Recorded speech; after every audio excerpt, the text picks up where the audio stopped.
Saberland.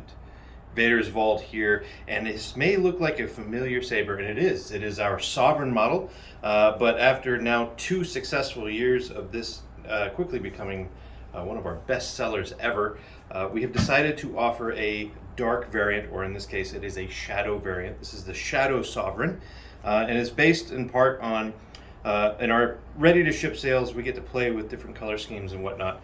And the last couple of events we've done some Inquisitor themed sovereigns, and a lot of people really liked it. We have a lot of requests for at least some dark versions of this saber, so we decided to actually go ahead and offer it as an option that you can configure and purchase in the store.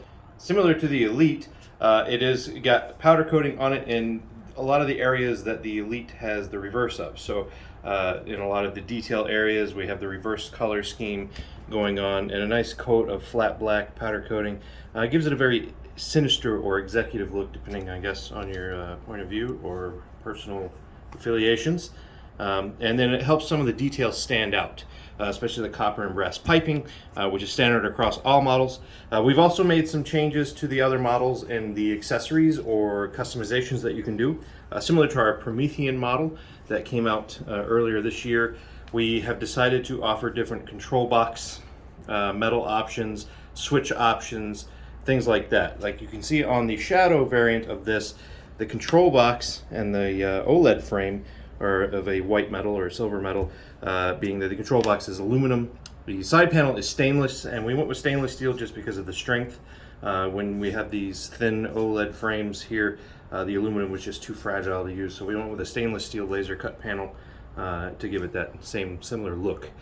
So on the Shadow variant and on the standard variant and the Elite variant, you can change your control box and your side panel metals from the aluminum, brass and copper on the control box, and stainless, brass and copper on the side panels.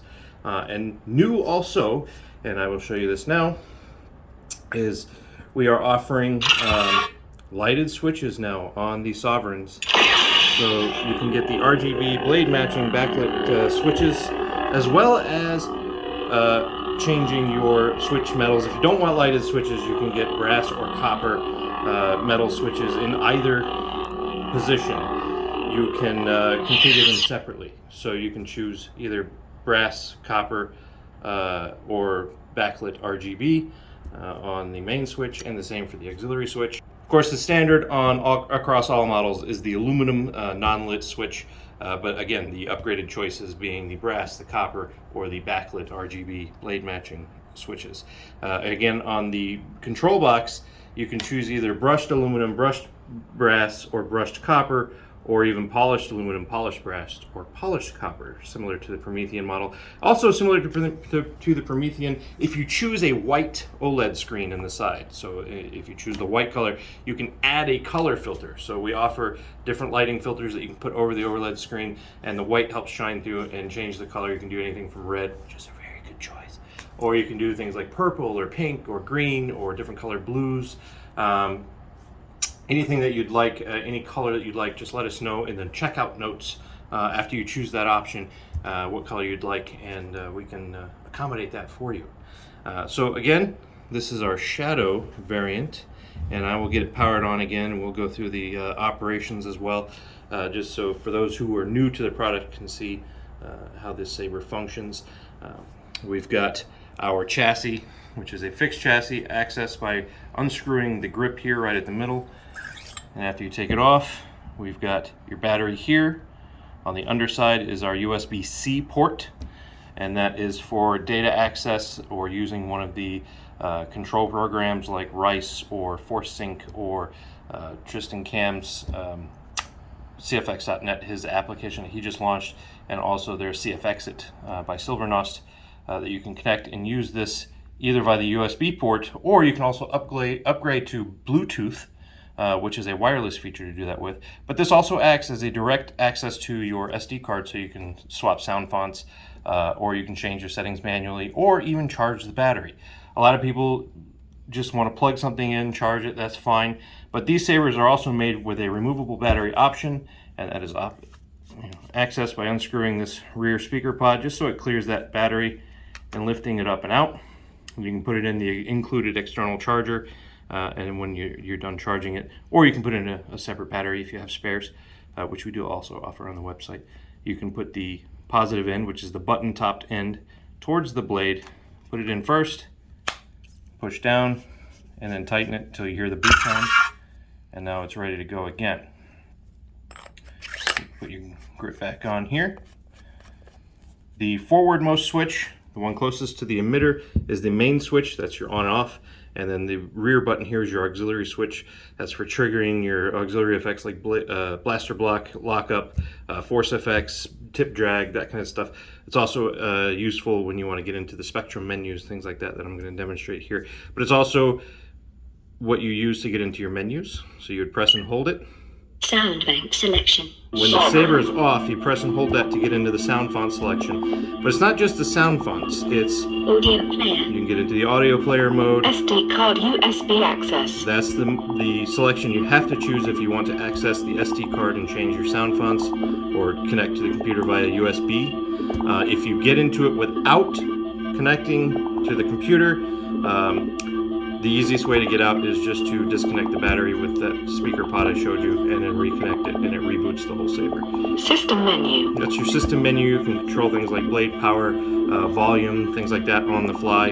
Games. Games is a fun function. If you have an OLED screen, it allows you to actually play simple games like Tetris, Pong, that kind of stuff on the saber. It's amusing. Exit menu. And then you can scroll back and forth through the fonts. Crystal focus. Youngling.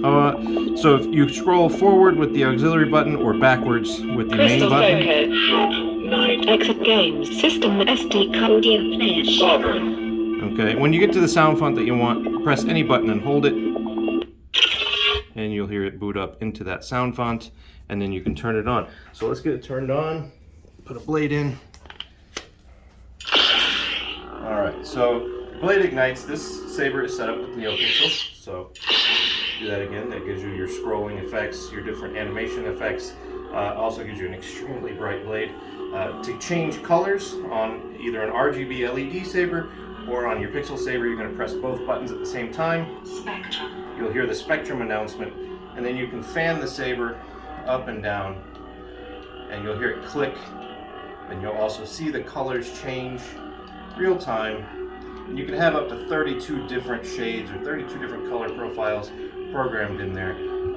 You can either tap a button to lock in the color, or you can press and hold it to get into your different blade behaviors. Blade profiles. When you hear the blade profiles announcement, then you can change doing the same motion where you scroll up and down. Now what you're seeing here, you're not seeing any changes because some of these profiles that we have pre-programmed are just different ignition effects or different retraction effects. But you can also get to the different unstables or different flames. There's up to 32 different ones of those as well. And you can simply lock that in and keep it there, or you can go right back in the menu and change it. It's one of the other many effects that we have. Different rainbows, different unstables, different flames.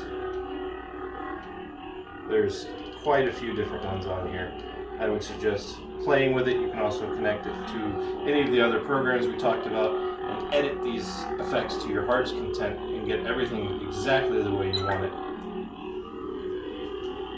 And save it. Also, might as well start while we're on. With the saber on, you've got your blaster effects there. They do a randomized location on the blade.